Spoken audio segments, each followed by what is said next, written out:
আসসালামু আলাইকুম দর্শক, আমি আজকে আপনাদেরকে এমন একটা জিনিস দেখাবো, আসলে দেখলে অবাক হয়ে যাবেন। তো দেখেন, ছোট্ট একটা পাখির বাসা একটি রাস্তার গায়ে। তো আমি আপনাদেরকে কিন্তু একটু পাখির বাচ্চাগুলো দেখাচ্ছি।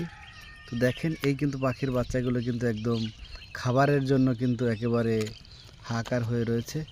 তো দেখেন, আমি কিন্তু রাস্তার সাইড থেকে যাচ্ছিলাম, তো গাছে বাসা বেঁধেছে এই পাখির বাসা, সেখানে ছোট ছোট বাচ্চাগুলো দেখেন খাবারের জন্য কি করতেছে। আসলে দেখেন, আমরা কিন্তু দেখলে অবাক হয়ে যাচ্ছি, আল্লাহ তাআলার সৃষ্টি যে কত সুন্দর।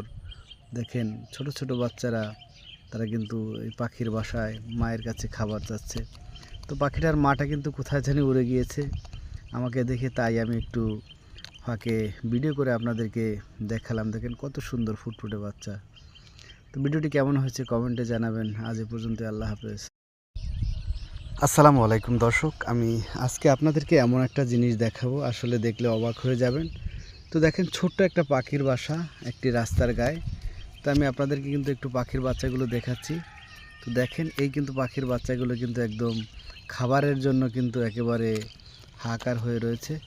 তো দেখেন, আমি কিন্তু রাস্তার সাইড থেকে যাচ্ছিলাম, তো গাছে বাসা বেঁধেছে এই পাখির বাসা, সেখানে ছোট ছোট বাচ্চাগুলো দেখেন খাবারের জন্য কি করতেছে। আসলে দেখেন, আমরা কিন্তু দেখলে অবাক হয়ে যাচ্ছি, আল্লাহ তাআলার সৃষ্টি যে কত সুন্দর।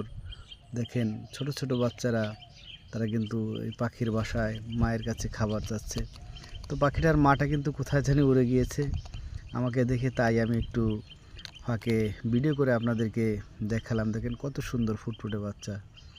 তো ভিডিওটি কেমন হয়েছে কমেন্টে জানাবেন। আজ এ পর্যন্ত, আল্লাহ হাফেজ।